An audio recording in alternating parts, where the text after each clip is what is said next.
Hello, welcome to the Honest Wargamer. I'm your host, Rob. It's Thursday, which is a weird day for us to be doing this, but it's Thursday. We're live in the studio, and I'm talking to the wonderful Mr. LLV. How are you, sir?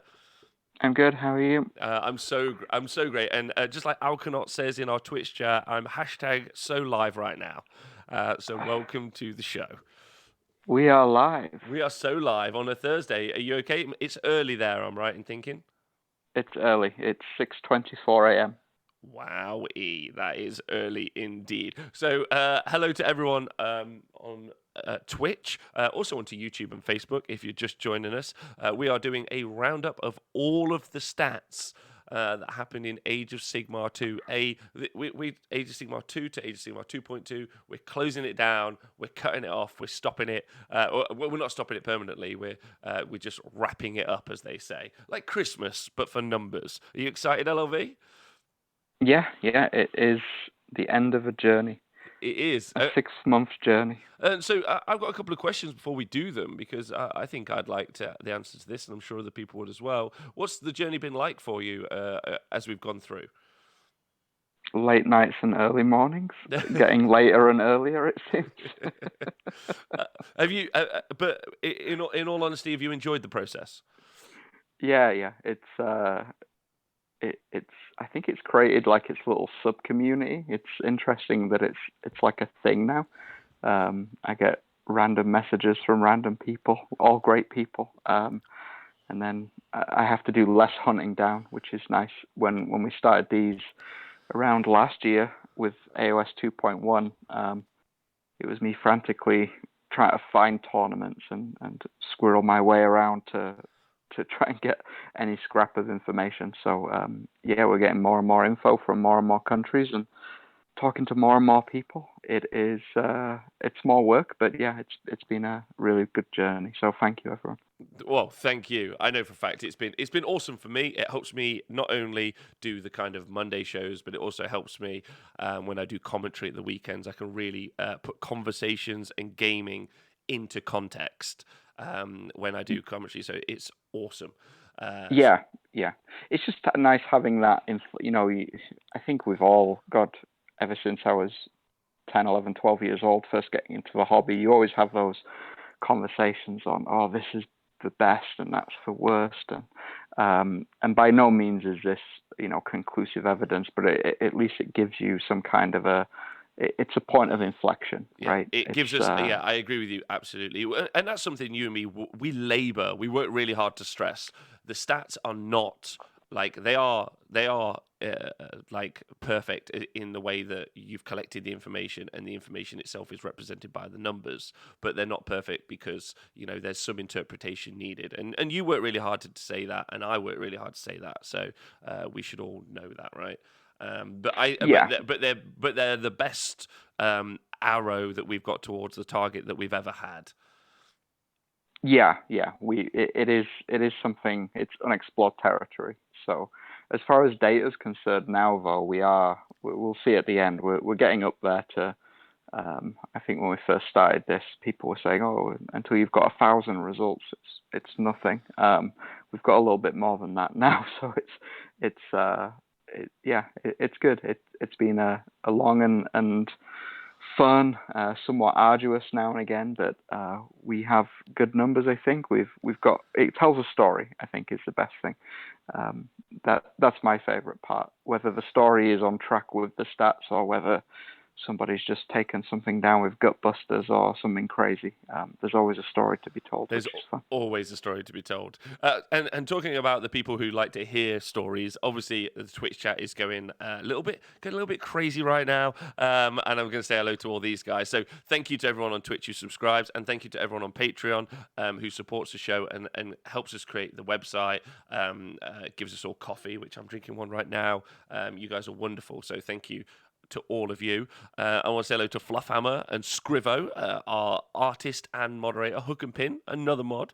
I want to say hello to Donald Dino, our infield reporter.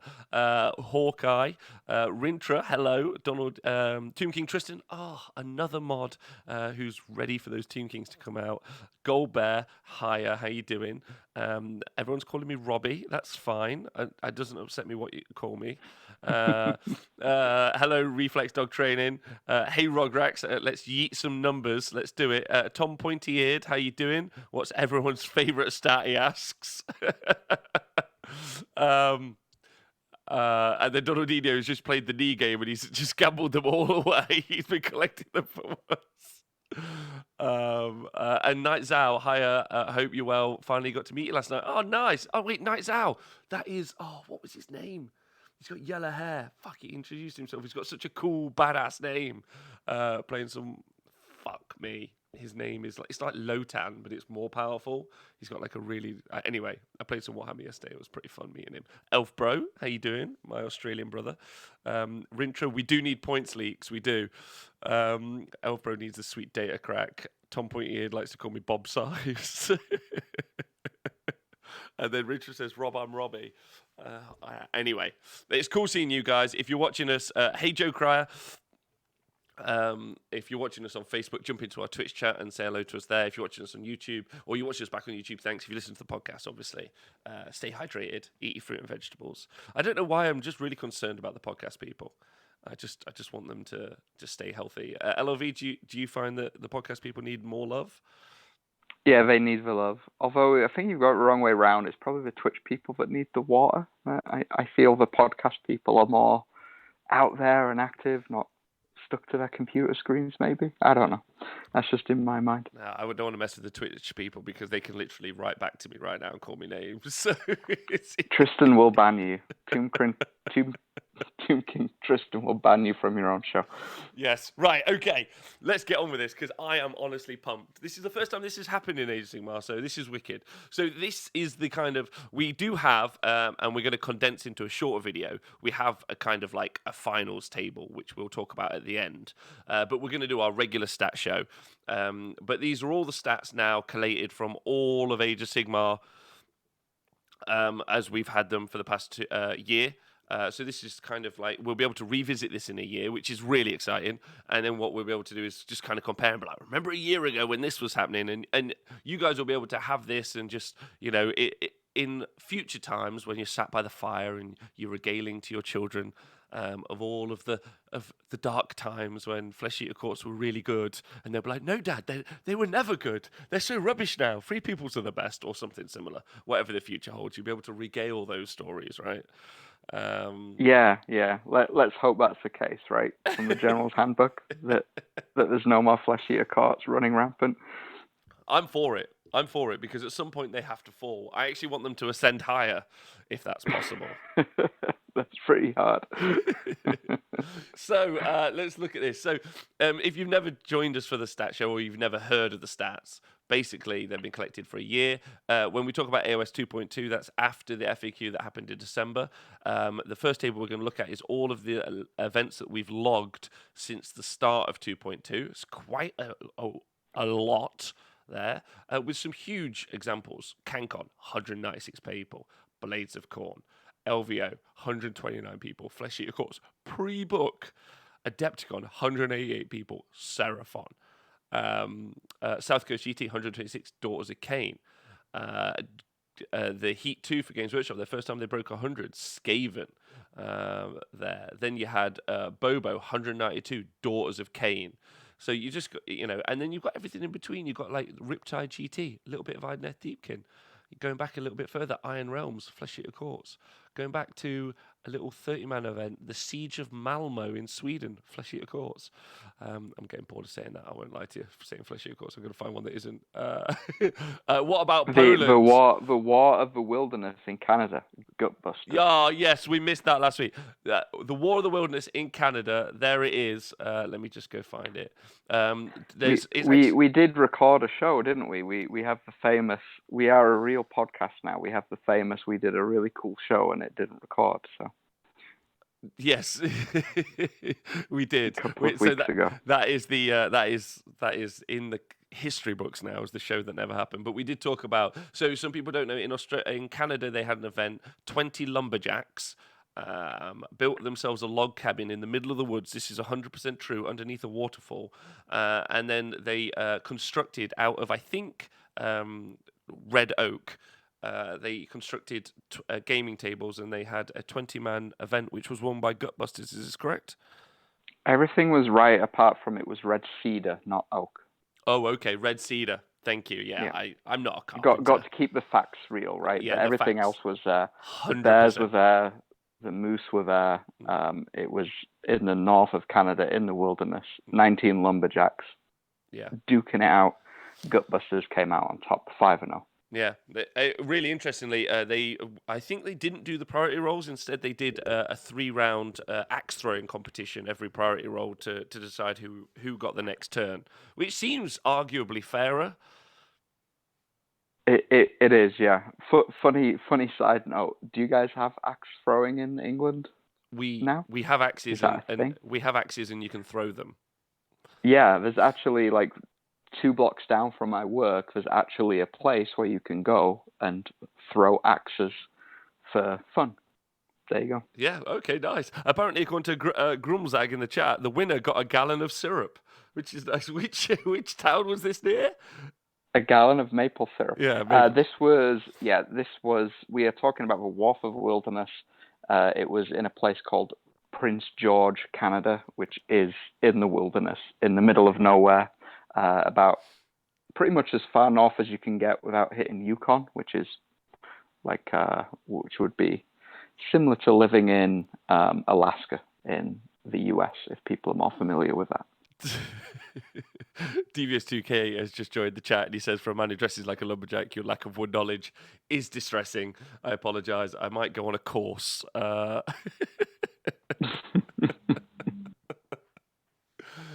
Um, right, and by proxy, a heart attack. Yeah, right. All right. So, where were we up to with the Bruce City Bash? No, where were we up to? Yeah, so we did do the show last week. So last week we looked at War of the Wilderness, and then we looked because War of the Wilderness was like a retrospective result that we'd picked up, but we was actually down to it was the battle. Sorry, it was the Notorious GT, and everything down from there, basically, right? Yes. I'm just replying to Night Zao in the chat. So one of the questions he asks, not to derail us quick, is there a breakdown for faction for for chambers in Stormcast? And the answer, simply, is no. No. It's super hard to get that information, and also that's also true for the Daughters of Cain. That's and their temples, although you can assume 90% of them are Hagnar, Flesh Eater Courts, and their delusions. So we don't have a breakdown for most of those, but effectively it's just a faction. Like, truth be told, whether or not, you'll see some tournament results posted by Bone Splitters, and almost, I would argue, 100% of those are going to be results from Cunning Rook, Arrow Boy, Bone Splitter builds. So while there is obviously an exam, there are different armies in something as wide as Stormcast. When we're talking about these factions, we are talking about specific builds a lot of the time. Skew lists is the term, how I've started to describe them. LLV. This is a new piece of language for myself. So we might play with that later. But hello, Blaze Be Mad, by the way. So yeah, just answering that question before we move on. So when we do look at these results, they're not broken down. It's like Legions and Nagash. They have a couple of different chambers realistically inside of them, right? But we just track the one book. Yeah, we're tracking everything that is defined as a faction by Games Workshop and by proxy the War Scroll Builder on the community site. So the tab that you drop down faction and choose a faction, that's what we're reporting on. Yes, yeah. Jimmy, there will be a 40k show tonight with Tom, so don't worry about that. Just answering that question. Hey, Morrow. Hello, everyone. Welcome. Okay, so we got to, do you say we got to Brishammer? Yeah, we was down kind of in the Yeah, because we did Sorry, yeah, you're right. We did Six Nations event. You guys covered the Six Nations event. So yeah, Brishammer, and we did have a change up for Brishammer. So originally there was some not mistake, but one site had it reported as Gloomspite Daughters in second place and Blades of Corn in third. Yes. But we went back to the records, we went to the TO, and actually, yes, you've seen it right, Greenskins came second at All Brishammer. right, that's awesome. Was that Dino? So it was Dino, and Fucking Dino all right, Dino. has now created his own faction within the stats, which he will be happy that I had to add that right at the end of this whole process. Australian Nathan Prescott. Basically, yeah. So Gloomspite Gits takes first, Greenskins second, and Blades of Corn in third for Brishammer. Oh, baby. The Australians are just badass. They're wicked, right? Over at the Bug Eater GT, Flesh Eater Courts in first, Disciples of Zinch, yeah. Yeah. Yeah. Wait, hold on. That was our good friend Joe Cryer, who I don't know if he's still in the chat there, but congrats on taking second there. He might be, and he can see that there's currently a Kairos in front of the TV screen that I'm building. All right. What, choose a result of a dice? No problem. Easy peasy. But yeah, Greenskins, I got to say, I'll go back to that. I know I just skipped it. It's just brilliant. Brilliant closing out those stats there, that they got a podium in the dying embers of the year. They're just like, all right, we're here to stay. Yeah, so anyway, Flesh Eater Courts, Disciples of Zinch, Daughters of Cain, fair enough. Then Sydney Slaughtered, you've got Blades of Corn. Oh, right, nice. That's Matt Campbell again. So Matt Campbell not only took down CanCon, the biggest recorded event in AOS to date, with Blades of Corn, pre-book. He gets a new battle tome. He goes to another very large, prominent event in Australia, the Sydney Slaughter, and he does the same again. Is there any stopping this man with Blades of Corn? There's not. And a big shout out to Matt, because Matt officially gets, as a player, he gets the title of having won the biggest event for all of Age of Sigmar 2 to 2.2. So this year, he is, I think, the GHB champion. Basically, yeah. We will be doing again. We do have some awards that we're going to give out at the end. I'm doing a separate, more succinct, hopefully more graphical led show. But yeah, the winner is he. Does that make him the winner of Age of Sigmar 2? He could be. Do we want to say it? Like, because this is depends how you define winner. I don't know if we want to stick a person on that. No, I don't have the data to back that up. All right, okay. Oh, do you know what? I'm just gonna vote. He's my people's champ. Yeah, I'm doing it. He is. Yeah, he is a people's champ for sure. A people's champ. Right. So yeah, well done to him. Legions of the Gash. Nice seeing them again. Stormcast Eternals, which is nice, right? Actually, Stormcast don't end up getting onto the tables that much anymore, really. No, they've been left behind. Their book's somewhat middling, it seems, at this point. Even if you're going to the extremes of the...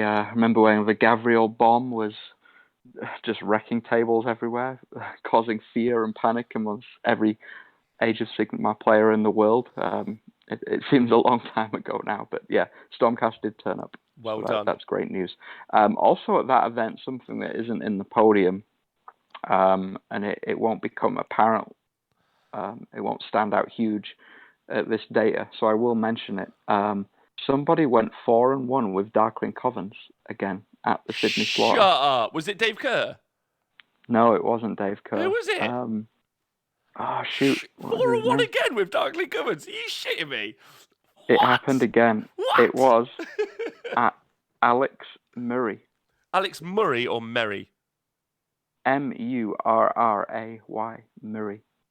Alex Murray, you have joined Steve Dooley as the two best Darkling Covens players in the world. What the hell?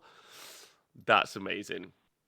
That was pretty good. That's really good. That's nice. I like yeah, he would have podiumed, but there was a lot of soft score waiting, so that's why we don't see him in the top 3 there. But yeah, 4-1 at Sydney Slaughter with Darkling Covens. Alex Murray, congratulations. Congratulations, well done to him. That's great. Not to take anything away from the winner, obviously. There. Then over in Australia again, another event, BadgerCon 2019. 34 players. Daughters of Cain in first place, they're going for that final podium push. You got to remember that it was the current story is Daughters of Cain and Flesh Eater Courts duking out to see who's the best of this edition.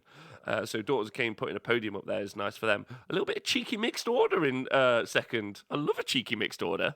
You don't get that very much anymore. Oh, you don't get that much anymore. It's a bit like wasabi, right? You don't have it all the time, but when you do have it, it's horrible, and I hate it. Yeah, they do turn up now and again. We've seen a couple of second places for them, but yeah, it's another one. And then old stoic favourites Legions of Nagash taking third again. Yeah, just always in the podiums there. They're just like, hello, I'm here. They kind of in and out of the podiums here and there, but they're always around. They're always a threat. They're one of those armies that. It depends on magic and scenario. Was that was that the Smorgon board himself in the mixed order? Yeah. I don't have the player names for that event in front of me. I literally just got a list of factions with wins. But it was held by the BadgerCon was the Measured Gaming guys. It was Smorgon board. With? Yeah. It was perfect. Nice. Right. Okay. No, it sure wasn't. He sucks. Well, if it wasn't, either way, whoever it was, badass. Daughters of Cain, really chuffed for you guys. Because Daughters of Cain player, like, I've got it. It was Smorgon. Okay, everyone do the Smorgon face. And then now finally, the final event to wrap it up. Now, as old Joe Cryer in the chat has said, there are some events that are going to be happening post the next General's Handbook, Flying Monkey GT, ATC, and ETC, which is cool. I mean, that's cool. But we will be moving on and collecting data from the new General's Handbook, right? Yeah, still send that data. It's all still relevant. We can still plug it in. We just won't have a show on it next week. Yeah, is how it'll work. So make sure you do. And if you guys are running events or know people running events into the next General's Handbook, make sure you start sending us that data so we can get that live and updated and getting as much as possible. You'll be able to contact us on The Honest Wargamer on our Gmail. So just at thehonestwargamer@gmail.com. Send us emails or message our Facebook page or Twitter. We would like to collect as much information as possible. So please get in touch or get TOs of events that you're attending to make sure you get in touch. It's cool being able to talk about these things, and hopefully we might be able to do some extra stuff in the future. I'm sure it's going to be it'll be much improved. So you should join us on that. We don't want 3-game 1-dayers. We want 5-game 2-dayers. Well, I mean, you can play 5 games in 1 day, right? Yeah, 2,000 point match play specifically as well. There's a new format seems to be cropping up with the new General's Handbook. There is not. Should be 1,000 points. There is not a new format pod cropping up. Okay. That is so wrong. I'm so sorry to jump on top of your head. It's not. No. It's the same as all the other formats that they've released. I just, like someone was like, what sort of 1,000-point games have you played? And I was like, none, because I never fucking think about it, ever. Because it's a completely different game. It's so different. You don't get 100-meter runners doing marathons.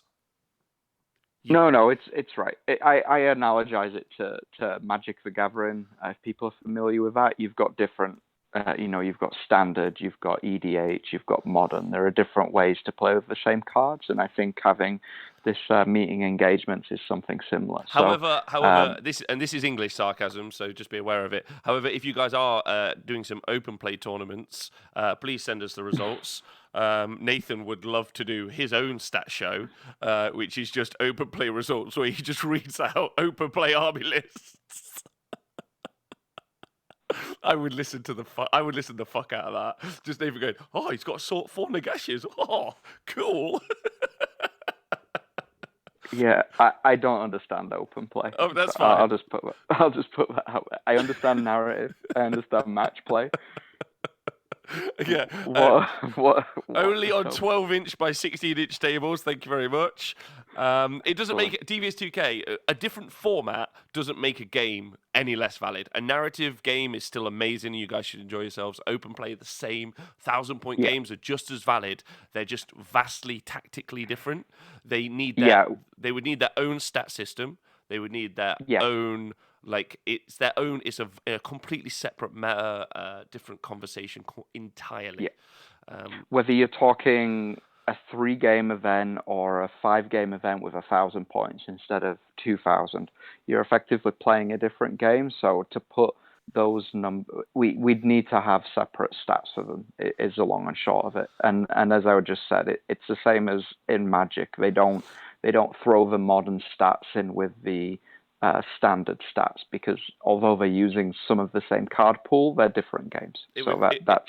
It would like be running a Masters series over 2 versions of a General's Handbook. It just seemed weird to me. Hashtag awkward. No comment. Yeah. Right, I want to just pile in on what the chat is saying. We really are derailing, but we'll just do it. Blaze Be Mad has made a really good suggestion for a tournament. I'm going to this. Iron Man Sigmar, 5 games, 1 day, 1 survivor. It's like a 14-hour day. That'd be fantastic. Not Who's There goes, everyone piles on Games Workshop, bring us a new format for match play. Games Workshop goes away, makes a new format. HC Wakuni, shut up, Games Workshop, nobody has to. See you later, too, King Tristan. Loads of love. Dan, obviously, Open Play can send a result in for our 10,000 plus point aside game we're working on next year. Yeah, please send it in. Please send it in. Full bat rep style. Every unit, every person that died during that game. Oh, Full Cracks. Full Cracks has got a really good point. Thank you, Full Cracks. I would like to point out that the corn winner of Sydney Slaughter, so again, Matt Campbell, the legend that he is, tabled a Flesh Eater Courts army in the first round. My God. The guy's just amazing. I think people saw him play on the... I think guys still have the backlog of coverage up, so if you want to go see some masterful Blades of Corn play, go check out the CanCon coverage from way back in January. Game 6. Game 6? Yeah. He was, yeah. We took it where he took out Kron the Destroyer. Took out Kron the Terminator. And he's never been the same since, poor Kron. He's just not been posting results since then. He's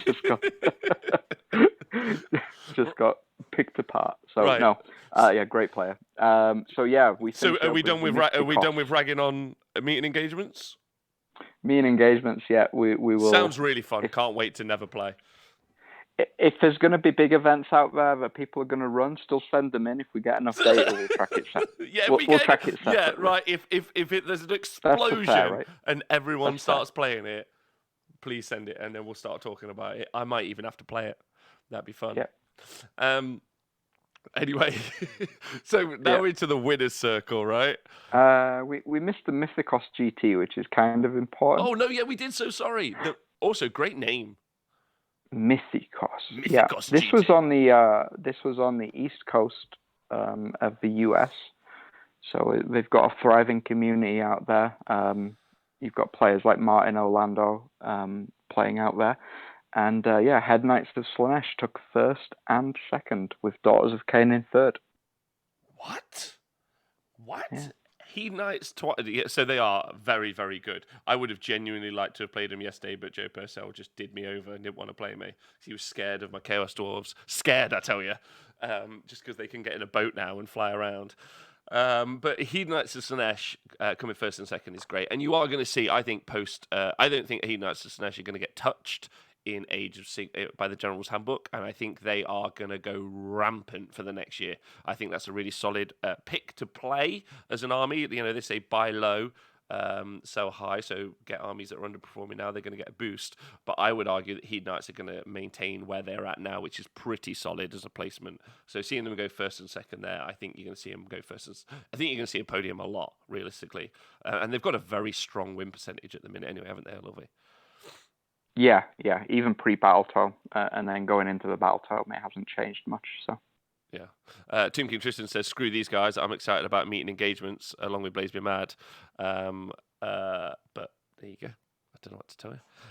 Heat I'm Knights. excited about meet and engagement. I'm actually excited about it. And as I said, if Apparently, we Heat Knights won because each game was only an hour since every round started late. Apparently, oh, okay. according to the Rage of Sigmar guys. Now they aren't liars, but they are very ragey. So they remind me of a young me, which is just like the worst compliment to give someone, because So much rage. yeah. So hopefully they've got there's just years of deep dark depression and then final acceptance of the flesh eater courts overlords that we've got. This is a sad smile that I have. Anyway, but double hedonites, right? Awesome. Fantastic, yeah. And Daughters of Crane cropping up again. So that the Daughters of Cain, the couple of podiums it got there actually is relevant as we move to the winner's circle. Knock Who's There says, what happens when Warhammer World runs solely 1,000 points event for Sigmar? I imagine they won't sell as many tickets because no one will go. That's my thoughts. And also great gap in the market to run some actual Warhammer tournaments, right? Yeah. So I'm chuffed for that. At least games will finish according to There'll be that one orc player though playing 40k, 1,000 points. Yeah, but what if in the new General's Handbook they slash the price of everything by 75%, so you could just put so much more into 1,000 points? Yeah, again, that's basically what happened in 40k, right? Let's play 1750. By the way, everything just went down 20% in points. It literally happened in 40k. but anyway, right. So the winner's circle. Yeah. So this is This is it.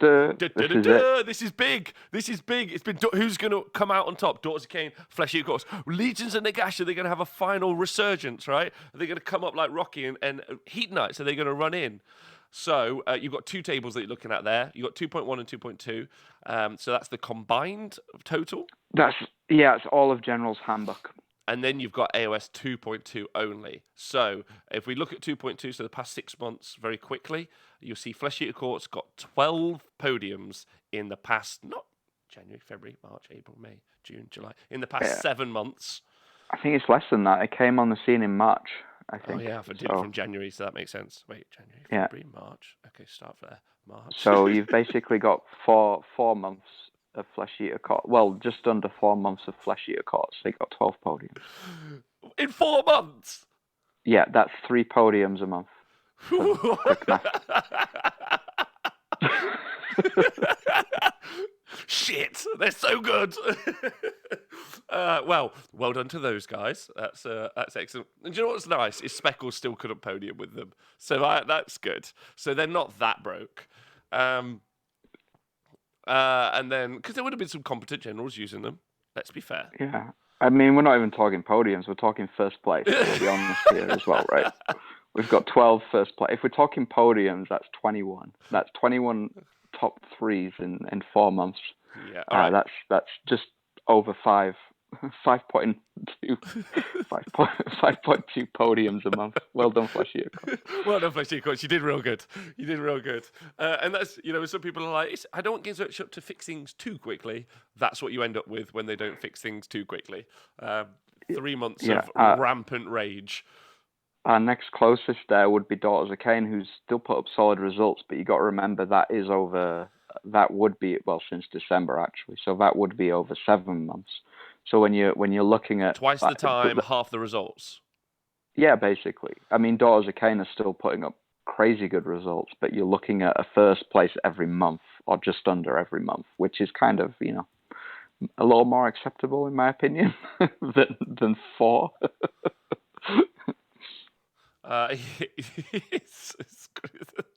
Anyway, so they've done good. Legions and Nagash dropped down 1, and then look at that, Heat Knights jumping into 4th place there with that final little cheeky double podium in the 6th. But let's go over to the combined stats. So this is the left-hand table. So this is is this where we're going to do our first? Is it from here? No, we'll do it at the end. I think. To the end, yeah. Do it at the end. Some of it is taken from this and the next table we'll look at, but yeah. There was a point Flesh Eaters could have overtaken Daughters, but Daughters with that final victory at BadgerCon cemented themselves as the best faction as far as podiums are concerned in the General's Handbook. Yeah, so there we go. Daughters of Cain absolutely taking it. 15 first places, 10 second places, 14 third places, 39 total. With Flesh Eater Courts, with their meteoric rise, 14 first places, 9 second places, and then 3 third places. With 26. But Legions of the Gash, the most popular army in all of Age of Sigmar, 10 first places, 15 second places, and then 20 third places. And they've always rocked around 11 to 13%. So, a significant, 1 in 10 of the armies that you'll ever face during that version of General's Handbook was going to have been a Legions of the Gash army. Yeah. That's pretty big realistically. Although Legion of the Gash is effectively all of almost the entirety of the Death faction, apart from Flesh Eater Courts, right? Yeah, Grand effectively. Alliance, sorry, Grand Alliance. Yeah. So what's quite interesting, if you look at those tables next to each other, and yeah, it takes a little bit of brain math. So I'll point a couple of things out. If you look at Legions and the Gash, their overall versus 2.2, it's about half and half. So 6 months prior to the FAQ, they picked up first place, second place, third place, and then the 6 months after the FAQ, they've picked up about the same. So if you look at their first places, they've got 5 first places in AOS 2.2, and they've got 10 in the whole combined. Wow. Okay. So it means they've been pretty consistent, is what I'm saying, as far as podiums are concerned. So pre-December, pre-FAQ, they would have had 5 first places. They would have had 9 second places, and they would have had 10 third places. Yeah, so when combined with AOS 2.2, they've got 5, 6, and 10. So it's pretty even split. Daughters of Cain, on the other hand, are very heavily front-loaded. They got most of their results in the period prior to the AOS 2.2, right? Because they have 15 first places overall, but only 6 of them came since December. Yeah, and I would actually argue that wasn't because of any sort of particular power shift. It was just because people almost categorically expected the winter FAQ to do something about Daughters of Cain. Because before that point, they were rocking like 72% as a win rate. As a faction, it was bonkers. Then the FAQ happened, so everyone just started putting other armies together and getting their headspaces with different armies. FAQ happened, and we really didn't see many being used. I didn't think. And so what we ended up with was, and then there was a resurgence as everyone was like, do you know what's still good? Daughters Cain. And we've seen the past 3 months, they've really started being put on the tabletops again and used to great effect and win tournaments, right? So apart from in Australia where Khorne can just win whatever they like. Matt Campbell with Khorne just wins whatever he wants. Yeah. Nudishi, thank you for subscribing for 2 months in a row. FYI. You guys are brilliant. Also, big shout out to Warhammer Weekly Tom in the chat. How you doing? And thank you to everyone for joining us. You guys are great. That's really nice. Yeah. You guys are great. Yeah, so that was just interesting to me. And yeah, it's not a power level thing. I think you're right. People just kind of put them away for a while. Maybe they felt a bit bad, a bit dirty. Daughters of Cain were a big enemy for a while, right? People were finger pointing, oh, Daughters of Cain player. And then Flesh Eater Courts turned up on the scene, and Daughters of Cain seemed fine at that point. So yeah, so there we go. So let's do the top 10 of the combined, right? So Daughters of Cain in first, Flesh Eater Courts second, Legion of the Gash third. So there's your 1, 2, 3. Just versus this, but we do have a little and bit. This is podiums only. Yeah, we've got a little thing to do later, so don't worry about that. Then Stormcast Eternals, Blades of Khorne in 6th, Idoneth Deacon in 7th, Disciples of Tzeentch in 8th, even though people don't rate them, but I rate them. Skaven in 9th, and Nighthaunt. That's right, Nighthaunt in 10th. And then right at the bottom you've got Moonclan. But I just want to shout out number cheeky 25. Is a new entry. New entry right at the dying stages. Greenskins with 1 second place. Second place. That is Dino, and he got Greenskins on the scoreboard in the dying second.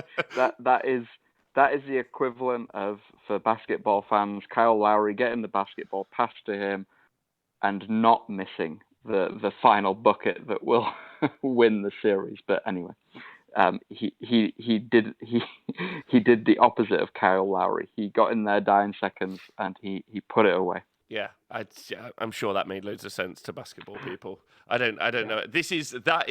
I'll do this back for the nerds. This is Gandalf in Lord of the Rings 2. When he turns up on the 5th day, there was Dino with his green skins. That's a better analogy. Yeah, much better analogy for the nerds. Yeah. Look to the east. There'll be some green skins. Yeah. The green skins are coming. And now into our overall breakdown sheet.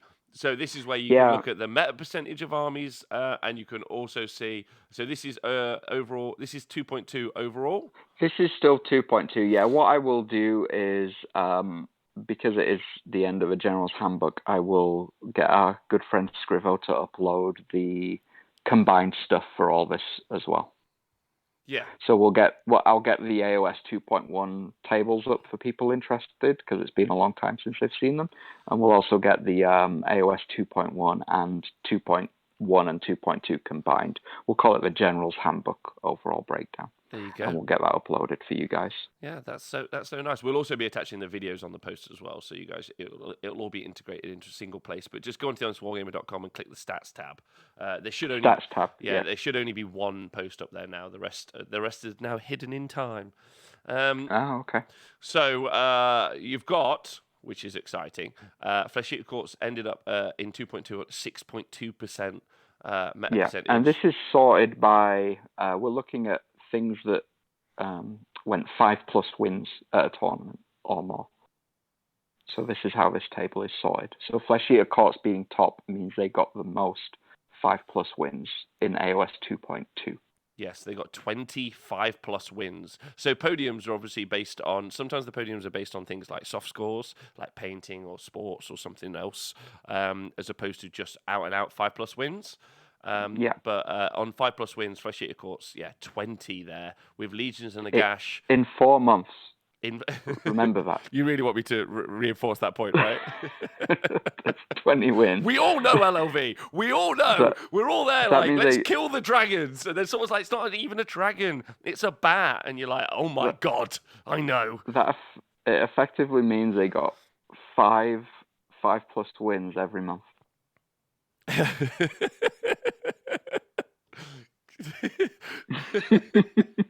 Anyway, right? Okay, moving. They also got 34 4+ wins.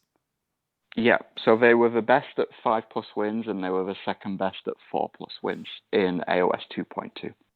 Yeah, so which is big. Just to give you some sort of indication, because I just want to let's compare them to my old Legion of Asgore. So in total, Flesh Eater Courts got 54 5+ or 4+ wins. Legion of Asgore got 5 of those. Yeah, combined. Yeah. 5.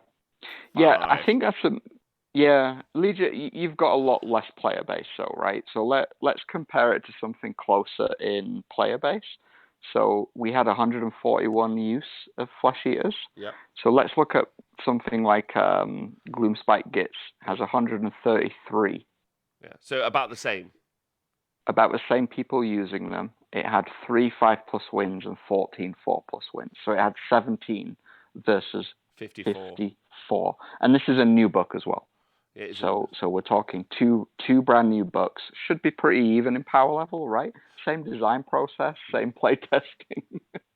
Well, if you compare it to an older book, right, where you've got Daughters of Cain, right? So 5.2% of the meta overall. So that's how many games. There was 119 instances of them being used. They podiumed 10 times, so half as much as Flesh Eater Courts in a year. No, sorry, not in a year. In the period of time.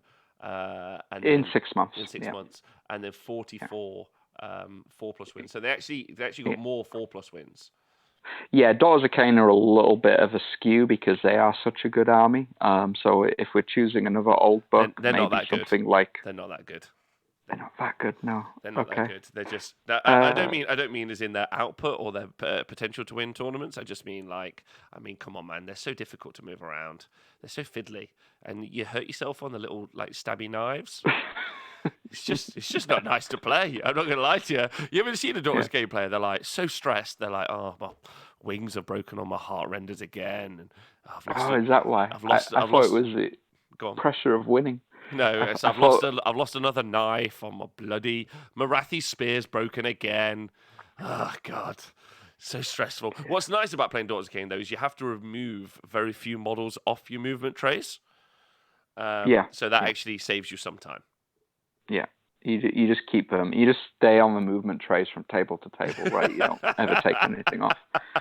You do, but not all the time. Save setup time. Right. So Maggotkin of Nurgle are pretty close. We got 119 as opposed to 141, but again, we've got a combined 21. Yeah, but Maggotkin, we don't really talk about that much either. Like, and I know that I'm someone who's like not reticent to talk about it, but I just kind of skip over them because they're Nurgle, right? Which is a bit rude to them. So yeah, four 5+ wins. So they're out there doing the work, and then 17 4+ wins. So that they're in the game and they're doing stuff. So a big shout out to all you Maggotkin players who've been keeping it alive. Stormcast ended up the most popular army in this last 6 months. They did. They peaked out our friends Legion of Nagash by 0.3%. Yes.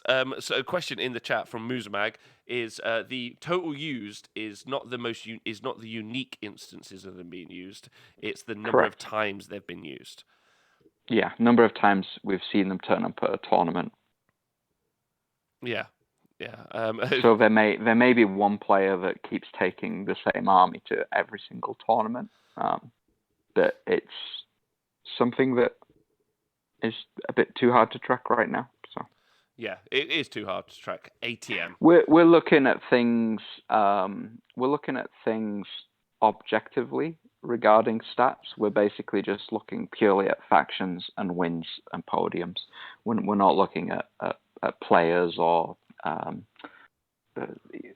things that happen on the table or army lists specifically. We're taking the macro approach. We're looking at it from like level 10 from the sky at this point. But eventually that would be something that would be cool to do, right? That would be fun. Yeah, very cool. If only that was a possibility right now. But yeah. Par UK says, if all the books were Nurgle Power, the game would be ace. And I agree with you, absolutely. Nurgle's like a really nice book. You could Nurgle, Khorne, even Gloomspite. I'd say if things were in around that kind of ballpark, we'd be having some good times right now. No, the game's fun anyway.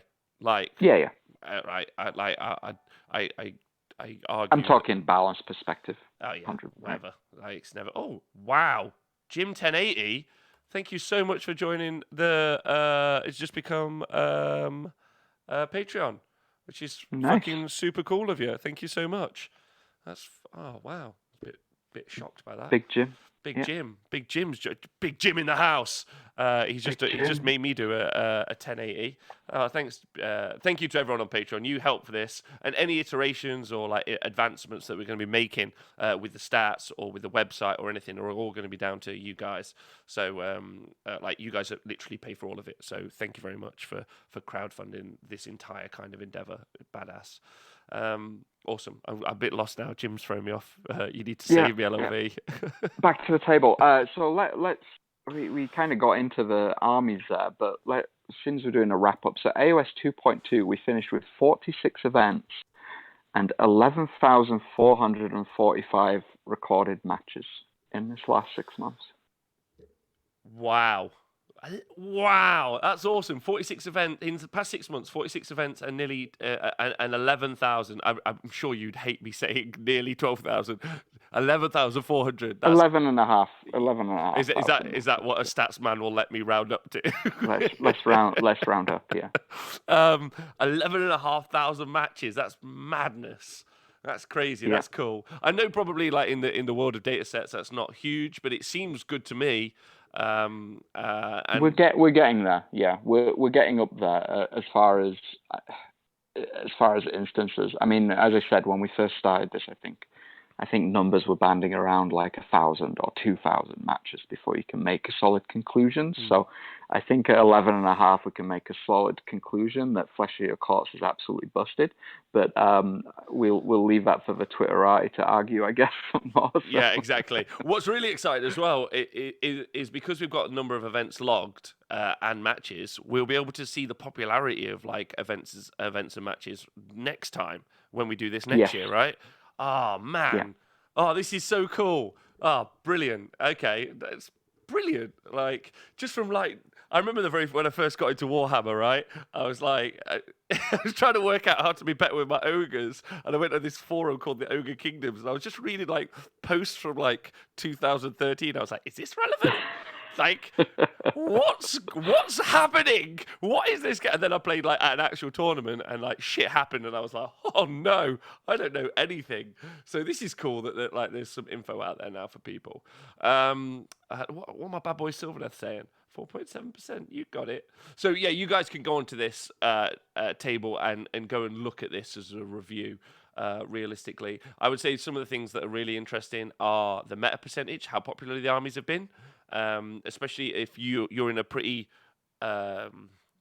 localized group and you don't tend to play a lot. Like it seems to, like I always play Speckles, so I've seen more Grimgas Reapers than I ever want to see. But I don't tend to play a lot of. What do I know? I don't tend to play against a lot of Seraphon. I play with Seraphon, but I don't play against them. So, even remotely, it can be difficult sometimes. So this is kind of nice to see what's happening in the whole world, right? Yeah, it is a whole lot. And we're talking about events as well. And as we said, it's 5+ games, 2,000-point match play events specifically. I have seen and read and heard a lot of people still bemoaning the fact that Evocators is too strong and Ballistas are too strong. But it seems that tournaments not so strong. So it is dependent on your, I guess, your little bubble that you're playing in, right?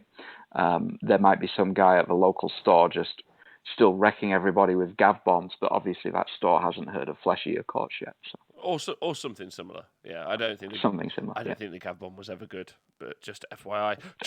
Chuckle Buddy, thank you so much. Malayo, I think where are you? Mahalo. I think he's somewhere in the world. I want to say also a big shout out to Hellstorm Wargamer as well for subscribing for 5 months. I'm looking forward to seeing Chuckle Buddy on the airwaves again on the Honest Wargamer, bringing the hot goss from the next version of Age of Sigmar. How much is that faction is played overall in the game so far? Which faction? How much that faction is played overall in the game so far? Local meta is always Squiff. That's correct. So that's where you should get out to tournaments. Get to tournaments and you'll play a variety of stuff. Right, so next up we've got this AOS 2.1 versus AOS 2.2 comparison. Here we go. Yeah, and we'll start with the events and matches as we touched on before. So in the first 6 months of us doing this, and we're not saying there was less events, but we recorded less events. As I said, more people have been coming out of the woodwork.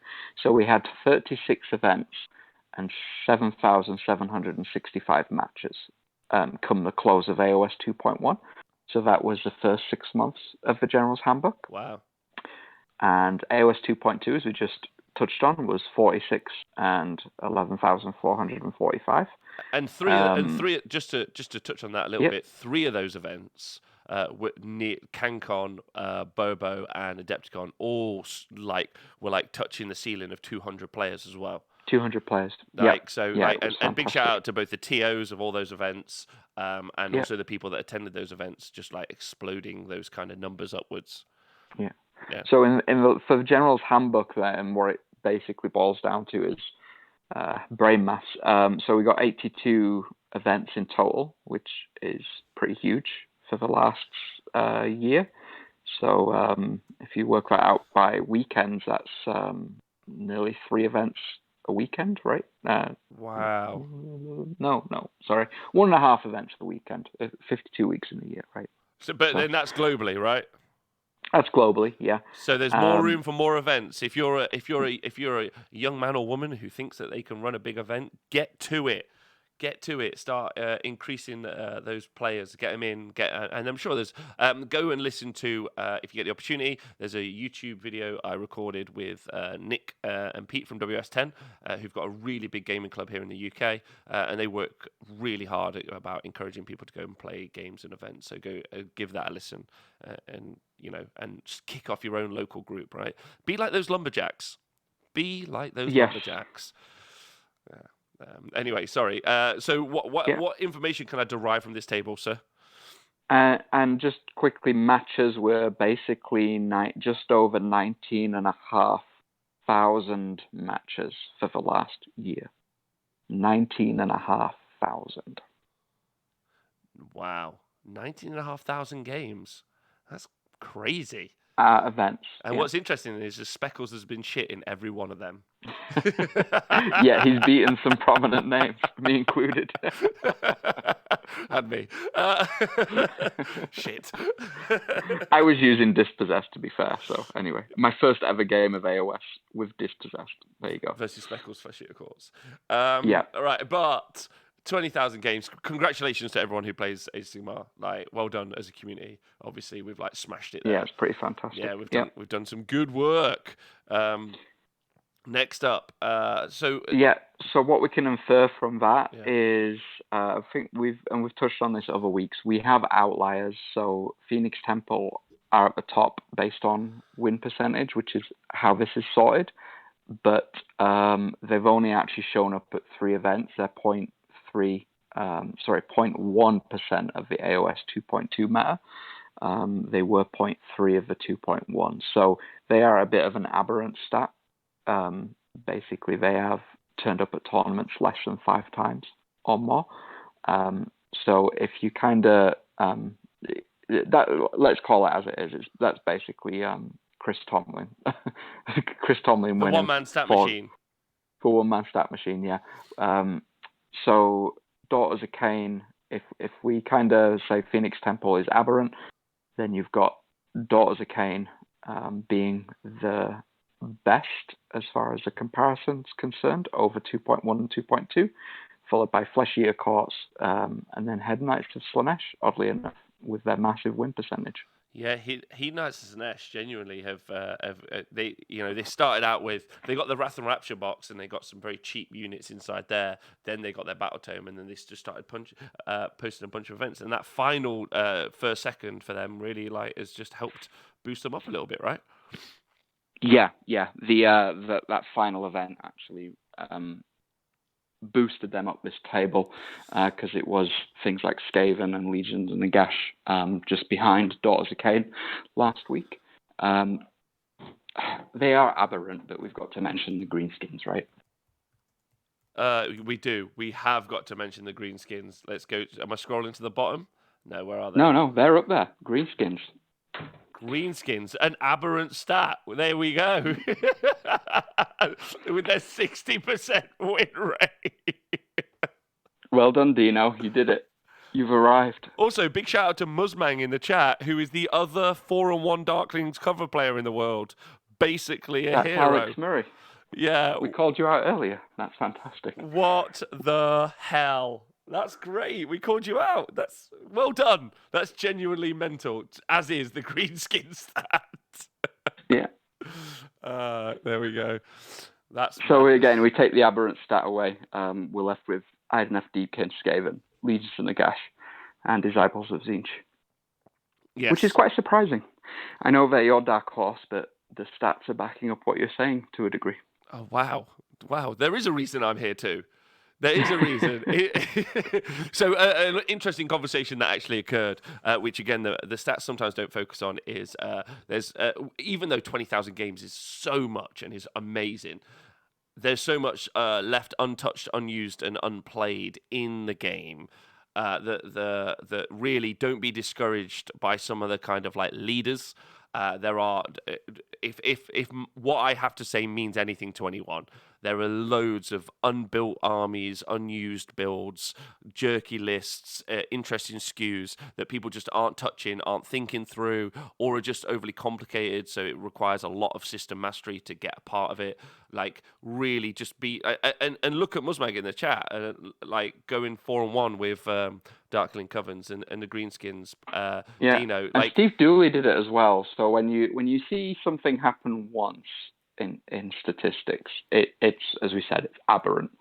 But the fact we've now got two players, and it's taken them a lot of time and hard work to get to that stage, but the fact that they have gone 4-1 in two different countries with two different people, there may be something in Darkling Covens that people aren't seeing. Is what that says to me. Yeah, it does. It does, and you can just work it, and you can just work hard at it, and you can just play. Like we saw, no one was talking about KO. Then Crom just like whomped in there, and nearly won CanCon, and it's like the whole conversation exploded. Or maybe they were talking about it, but they weren't putting one on the tables, right? Yeah. And it's absolutely okay to want to and encouraged if you want to go and take the very popular armies that work really well, and you understand how, and you've seen a guide written on the AOS Wargame, and you're like, I'm just going to do that. I can't fault you in any way, but there's also loads to explore and play that's weird and different. So there's also the opportunity to do that as well. So just go find what you love in the game and play it, and you'll be able to post some pretty interesting results, and you'll shock us, which is fun, right? Yeah.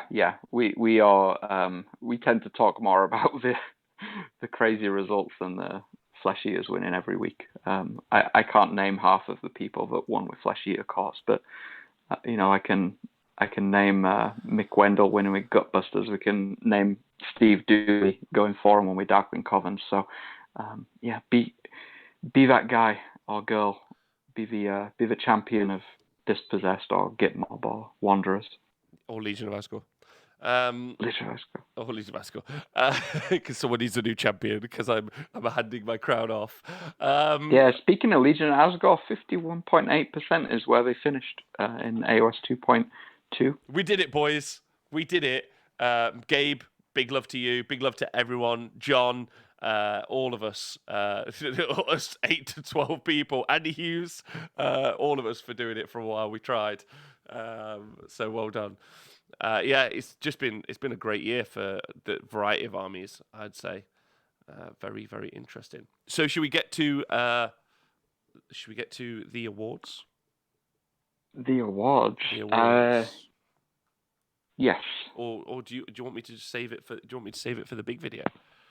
We can call it out now. There will be some visuals that we didn't manage to get together, but we have the we can go through. Yeah, this is which is on me. LLV did all the work on the stats. It's just putting it together. It's a bit like I don't really understand how to put the stats together, and LLV doesn't understand how long it takes for me to put a video graphics together. Yeah. So here's this is the AOS 2.2 awards as well. Whereas I guess I should probably do a combined one before you do that video as well. Hey, if we want to do. Well, do you want to? You and me could get back together, LLV. Like once we can stop it here, and then we can just 100% just come back to it and put them out in the fancy video. Do you want to do it together? I want to do it with you. You're my bro on this. Live on air. Yeah, time. Oh yeah, we got a week. It doesn't have to be today. Let's chat. Let's go through the winners of AOS 2.2, and then we'll do a big video on the winners of the General's Handbook. Okay. So what, you just want to do the top line, the 2.2? Everything I sent you in this chart is 2.2 specific. Well, I think we should just call the top, and then we should just do the rest in the big reveal. It's a bit of a teaser. I reckon we should do it. Let's. No, this chart's good. We can do the whole chart because it will be different for the combined handbook. All right, done. Oh yeah. Done. Okay. No, yeah. Do you see what I'm saying? 100%. All right. Yeah, I'm well about this. Okay. I can actually show it on the screen, FYI. Done. There we go. Or shall I hide it? Okay. No, it's fine. Yeah, this is AOS 2.2. The awards. Here we go. The awards for 2.2. And we'll save the big generals, the whole general's handbook. It'll be interesting to see what changed and what didn't actually. So there you go. So the awards for 2.2, everyone, get ready. So the best overall faction. Yeah. Best overall faction. Yeah, the Drum trophy roll. goes to Ba-ba-bum. Flesh Eater Courts. Yes, they are the best overall faction in AOS 2.2. Yeah, and that was determined based on their combination of podiums, match win percentage, and 5+ wins. When taken all those weighted against how many times they turned up, they were far and above the best faction. Yeah. In 4 months. Wait, you really want to just stress one more time? It was in 4 months, right? 6 months mainly. Yeah, I love the. I'll put my own agenda out there. Whatever, it's the end. I like the 6 month window personally. I know I see it over points changing too often, but 6 months to a year is good for me. But there needs to be an emergency panic button that people are just that somebody in Games Workshop can pull or press or do something when we get a Flesh Eater Courts happen. In my opinion, but yeah, there we go. Agreed. Flesh Eater Courts, bananas, and well done in 2.2. However, worst overall faction. Yeah, so a little bit of inflection here. We did have Tamarkan's Horde playing one event and winning 0 games. Rubbish. But yeah, so what we did for these results, in order to qualify, you had to play 5 or more games at an event, and that just took out the weird outliers where they just played 1 game and Smashed it. either won 5 games or lost 5 games, right? Dan Elkington, get ready for this. The worst overall faction in all Worst overall faction in AOS 2.2. So that's everything since Christmas. The Slaves Yeah. to Darkness, or the Slaves to Rubbish. Slaves to Darkness, yeah. They again combination of match win percentages and 0 wins and 1 wins. Slave to Darkness. You get the wooden spoon. Woohoo! Then 5+ most 5+ wins. Flesh Eater Courts in gold, obviously. Silver though, Legions of Nagash, and then bronze goes to Skaven for the most 5+ wins in Age of Sigmar 2.2. That's interesting. Yeah. So just 5+ wins on its own. Skaven did quite well in consideration. So they didn't podium many events, but they were still there winning 5 games. Yes, look at and obviously Flesh Eater Courts Skaven came out the same weekend, so they're in a neck-to-neck race there. And we did have more Flesh Eater Court players, so there is an argument over whether Skaven is the most, the actual problem over Flesh Eaters. I think they're both. It's not an argument. Looking at. Yeah, okay. I think they both need looking at. I think Flesh Eater is your easy button, like your rocket launcher, and your Skaven's probably your sniper rifle, right? They're intercontinental cruise missile controlled from the backfield is Skaven. Right, there you go. Yeah. One takes a little bit more skill than the other, I think. They all take a bit of skill. They'll take a little bit of skill. A bit of skill. A little bit of skill.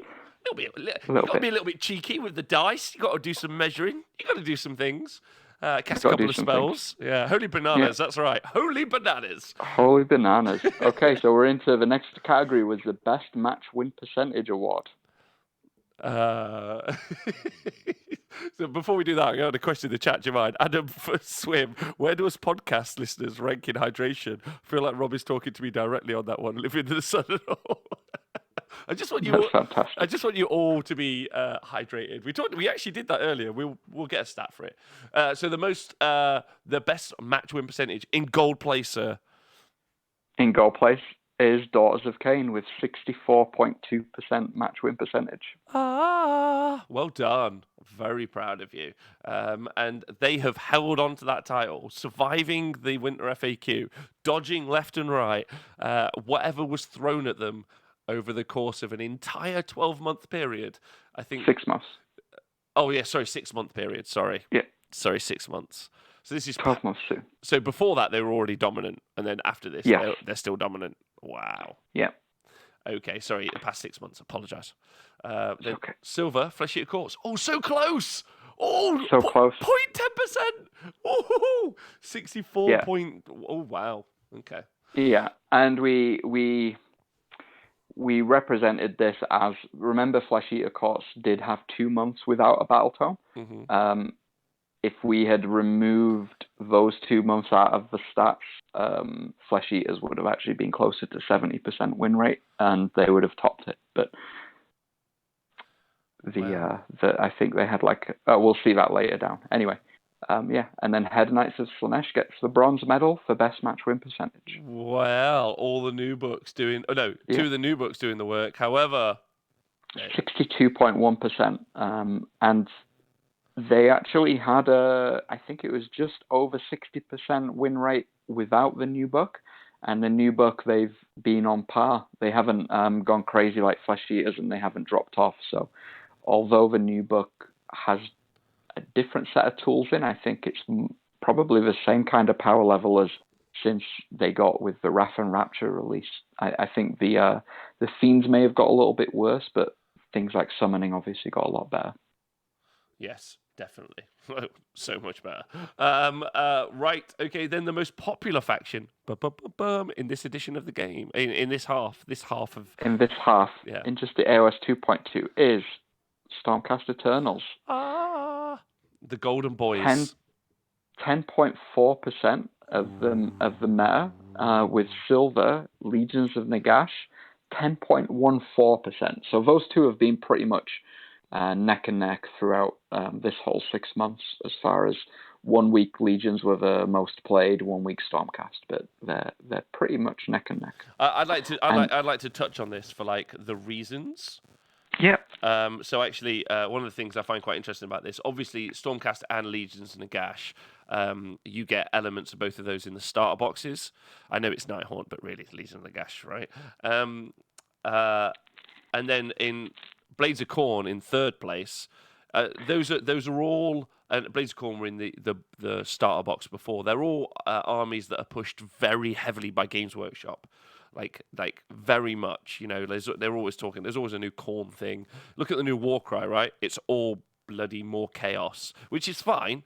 Absolutely, they're the kind of the big bads, but it does give some indication that lots of people are entering the hobby via not actually buying what they like the look of. I'm not saying that either, because I think all the armies, if you think talking about it objectively, are equally as pretty to people who are basing it on their subjective opinion. However, those are the ones that are being pushed quite hard in stores and online. So Yeah. I would say that would be their popularity, not anything to do with the kind of game mechanics. Yeah, yeah. You're always going to get a large portion of people just playing with what they've got. And if you're a new player and you've gone into a store and someone said, "Here, buy the starter set," then that's what you're going to have, right? Yeah, absolutely. Right, okay, good. So All there you right. go. They're the most popular factions. And then, Least popular faction. So we couldn't oh, actually baby. give a gold, silver, and bronze because we had a neck and neck tie. So all of these factions turned up just once at an event. Okay. And that would be the Devoted to Sigmar, Greenskins, Order Serpentis, the Scourge Privateers, and the Swift Hawk Agents. What I like is that the Scourge Privateers and Swift Hawk Agents were both at the same event together. Yeah, they were both at CanCon. Yeah, they were. Devoted to Sigmar was And at Bobo. they both went 50% win rate as well, which is kind of funny. It's very funny. It's great. Uh, so well done to you guys. Picking. What I like is like whenever they walked in the shop and they were like, "I would like to buy myself some of these, please," and the shop guy would have been like, "What?" What? Right. So then we've got best in. Grand Alliance. Yeah. So start with the best order. Mm-hmm. And the trophy there goes to Daughters of Cain, coming in with a 64.2% match win percentage. Yes. There we go. And then best in Chaos, Hedonites of Slanesh with a 62.1% win rate. Yeah. We move on to Death, and that would be Flesh Eater Courts with, as we've seen already, 64.1%. And then in Destruction, the unloved child, Bone Splitters, with their one build TM. Although Ian Spink, I apologise, I'm sure there are more. 51.6%. So Bone Splitters doing the work, Yeah. and taking it out. Yeah. Everybody else in Destruction, unfortunately, had a sub 50% win rate, close to 40, some 30. And it's kind of telling as far as Grand Alliance that Order, Chaos, and Death all have, 60+% match win in their best factions, where all Destruction can put up is a quite average 51.6%. That's impressive, I would say, or not. It's showing the divide between destruction and the other 3 Grand Alliances, in my opinion. Okay, all right, fair enough. So then we've got the worst. The Ah, worst. This one's yes, for Dan. This yes. one's for Dispossessed Dan, if you're out there. The worst order, the wooden spoon goes to Dispossessed with 37.1% match win percentage. All right now, all right, all right, you rubbish, that's right, you suck balls. Right, so Dispossessed for order, I yes. feel partly responsible for that You Dispossessed. were partly responsible, and that's why I love you. I'm so I got happy. it, 2 wins. They're very high. I would be, yeah. Dan getting 3 wins at his Yeah, last event yeah, is man, they're hard very, to very good. use. They're so slow. Also, maybe if any of you were grown up enough to take wizards in your army, you'd be able to do loads better. But that's I took a wizard in my army. It didn't matter you're much. bloody just so stubborn with your books and your grudges. Yeah, Right. yeah. They're not in a great place as it's shown. But hopefully, GoTrek coming on the scene in a couple of months will make things all better. 1,000 point, just touch me and you die model. Hopefully, fingers crossed. Maybe. I can't wait to paint him as a chaos dwarf. Worst chaos. Worst Worst chaos. chaos. This one's for Dan Elkinson again. Slaves to darkness. All right, you suck. All right, you do. You suck so bad. I With an don't know. amazing 20. We thought Dispossessed were bad with their 37%. Slaves to Darkness with a 26.2% match win It's percentage. because you can literally take the same army and give it a mark of any of the chaos gods, and your army's better. Literally do that. In my opinion. Then I don't. And then you got worst death is obviously mixed death, or as I like to call Mixed it, death. Legions of Tomb Nagash Kings. without ability. Wow. It is Tomb Kings, isn't it? Mixed death is just because if anyone's not aware, what Games Workshop, when everyone takes Tomb Kings to tournaments, Games Workshop call them mixed death. As opposed like Grand Alliance death as opposed to Tomb Kings because Tomb Kings technically don't exist. yeah, So, because they can't talk about it. yeah.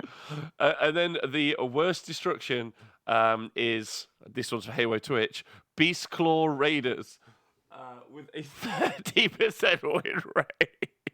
Yeah. They So I just want to say, although Dispossessed got the worst order, they're still not as bad as Chaos and Destruction. Yeah, you've got this. And then we've got 2 interesting categories, right? Yeah. We have the Rags to Riches Award. So this is the faction that made the most improvement from AOS 2.1 into 2.2. And the trophy goes to Flesh Eater Courts. Unsurprisingly, they really did ruin the Unsurprisingly. stats in the last 3 months, didn't they? They just turned up like Their meteoric rise, Yeah. they had a 48% match win percentage going into AOS 2.2. They finished with a 64% match win percentage. So they had a rise of 22%. They started winning a whole extra game at tournament. Wow. And then the fall from grace. Fall from grace, yeah, quite surprising. Order Draconis, they were riding high in 2.1 with 64% match win percentage, and they fell down to 49% match win percentage, so they went down 15%. I'd just like to thank Blaze Be Mad in the chat there for talking about all of the Beastclaw Raiders complaining being Beastclaw Ragers. That's excellent. Excellent. That's excellent comedy. Yeah, Order Draconis going down 15%. They were really, we saw a couple of them aberrant stats at the start of the edition, and then turns out they ended up exactly where I said that they were going to end up at the end. So while at the start I was wrong, over time I was proved to be right. Sounds fantastic. Or trying to cover my own ass, one of the two. Yeah. Hey JJ, so we're going to do the same thing, but in a more fancy and sassy way for the overalls for all of AOS 2. Yes. Sweet, I'm very excited about that. Pumped. Do you want to look at the event stuff? What do you mean? Oh, sorry, I didn't know there was. I didn't know it carried on. So sorry. There's a little more. There we go. I missed them. There we go. So there we go. We got the biggest event award The in biggest event in the world. in 2.2. In 2.2 goes to gold. CanCon 2018. Congratulations, 196 players. In silver, so that Australia, you smashed it. You did well. Silver, Bobo 2019. 192 players. Well done, England. You've done good. Home soil. And then bronze, America. You tried real hard. Adepticon 2019. Yeah. Well done. 188 players. Not bad at all. And then the most events. This is interesting. That's a good stat. Yeah, most events. So I combined some here because I didn't want to leave anybody out. So the UK and Ireland come in with gold. They hosted 14 events. Nice. And then Australia and New Zealand together, 13. What about Fiji, man? You could include Fiji too. If someone submits results from Fiji, we'll include Fiji. I've been to Fiji. I don't think that's going to happen. They've got too many other things to do, like just live in the beauty that is where they live. And then bronze, US and Canada, 12 places. What's going on, US? You guys, there's loads of you. Come on. Yeah, not as much events. More events, US. If we look at attendees, though, things do switch around. So obviously, gold, UK and Ireland again, with 881 attendees at their events, which is fantastic. Yeah. We have silver, US and Canada. So although they came third with the most events, they had less but bigger events. By 30 people. By 30 people. 30 people as you scrape that by. So I really do. 41 is the actual number, but okay. It's a whole event, basically. We're being asked. Also, Psycho335, thank you for subscribing for Twitch Prime for 2 months. And Grumslag says, where's the Zimbabwe stats? Don't worry, they're on the way. Nathan set up the league there. We're just waiting for the results. Yeah, they're posting the results, so we're just waiting. Yeah, literally in the post. Coming by carrier pigeon or something. So well done to UK and Ireland there with the most events, and then most attendees. And then the final stats. Here we go. Final stats. So for 2.2, as we touched on a bit earlier, we have a total of 46 events taking place in 10 different countries over 3 different continents with 2,289 individual, well, not individual, but 2,289 attendees, which resulted in 11,445 matches for AOS 2.2. Wow, congratulations to everyone. That's awesome. I can't wait to see the final culmination of all that information in the overall past year. So our GHB wrap up. But that's brilliant. It really is. And it also would be cool. There's some other little areas as well. Don't forget we got Europe. I'm sure they've got some results in there as well. So we'll expand out on that at some point. That'll be fun. But yeah, brilliant. Yeah, Europe right now is mainly made up of Scandinavian countries. I think they had a total of 8 events between them, so still good going. But that was basically Poland, Sweden, and Denmark. So we're still to see anything from the big European powerhouses like France and Germany and places like that. So I've shouted out a couple of times, but if anybody knows the scene down there and wants to get us the results, that would be really good. Represent for Europe. Get your trophies for the next general handbook. Yeah, there's I'm actually in the Italian Age of Sigmar group there you at the minute. I have no idea what they're saying. It's a bit like being in Ireland. So overall, yeah, it's been brilliant. That's cool. Thank you, Mr. LOV.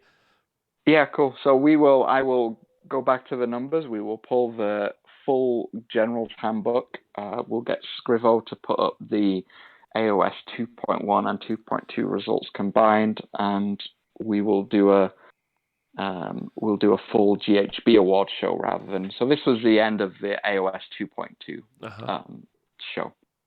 Yeah. So tune in next time for an undetermined date as yet. for the full GHB wrap up. But it will be with fancy graphics from. But it will be so sassy. So sassy. So sassy. Yeah. All right. Thank you to everyone. Thank you to you, LLV. That's who I want to thank. You have been wonderful. Yeah. My personal thanks to you. You're a badass. Thank you. I'm bad at accepting compliments. Oh, good. I won't give you them again then. That's easy. I just want to say. No, thank you. Yeah. Yeah. Thanks to all the TOs for giving me access to results, and to the tournament organizing softwares that have touched base and also sent me results. So Tabletop TO, Best Coast Pairings, and Bill at the War Score. Because all I do is literally type these into a spreadsheet. So to all those TOs, individual people, and the software guys that sent me the information. Big love. We wouldn't have anything if it wasn't for them. So, congrats. Yeah, and all the players. If we didn't have players going to tournaments, we wouldn't have anything, right? Stole it off me, but fine. You can say it. Yeah, and to the players. Oh, sorry. No, you're right. Absolutely. If it wasn't for the players, it wasn't for you guys tuning in as well. These are always really popular. People always like listening to them. So I want to say a big thank you to you guys and join us on the journey. Everyone who's like contacted us or messaged us or tried to help with the stats, or who just generally have just been like, this is cool. I like this info. This is good. Also to all the people that have seen the stats and have been encouraged to either keep playing their army or play a different army or generally do something. You've helped make the game more diverse and more interesting. So well done in reacting to them in the correct way, which is just not to just like scream, everything's busted, I'm not playing, to go see every stat as a challenge and decide to make them your own. So I think you guys really should pat yourselves on the back. So overall, well done. Yeah, big love to the Greenskin and Git Mob and Devoted a Sigma player that made me go into my web spreadsheet and change everything the night before the stat show. Thanks, guys. Love you, big love. You guys are all brilliant. So thanks for joining us. Don't forget, we will be, the show we've got coming up will be our GHB review via the stats, and then we will be taking a couple of weeks break from the stat show while the new GHB comes out. Obviously, the Honest War Gamer, we're doing loads of shows about the new GHB and where armies sit and how they work, and about all the other things that are going to be coming out. However, we will keep your eyes peeled on all of our social networks for when we'll be relaunching the stat show. It should be fun, and I'm looking forward to it. And thank you again, Mr. LLV. Yeah, thank you. Just a note on that. We likely, it might be a little bit of downtime because there's no point doing a stat show if we only have one or two events. So we'll want to actually get a little bit of data in the bank before we actually start putting results out there. Just FYI to all the viewers out there. It's going to be exciting to know. It's going to be exciting to know. So, all right. Well, thank you to all of you guys. No, do a stat show with no stats. Join us again later today if you're watching live, because we'll be doing our 40k show. Really excited at doing that. Do an early speculation show. I might do that, but we might all dress up in kind of like sleuth outfits. I heheard 40k End Times is coming or something. I'd heard rumors on the interwebs. Is that what's going on? Potentially. We'll find out later. But you guys are great. Thank you everyone live on Twitch. Thank you to everyone on Patreon. Someone like Jimmy who just subscribed on Patreon is just wonderful. Thank you to everyone on Twitch who subscribes. Thank you to the podcasters, YouTubers, just all you guys. You're brilliant. Thanks for making the game great. Thanks for making this so much fun. And we'll see you all soon. Stay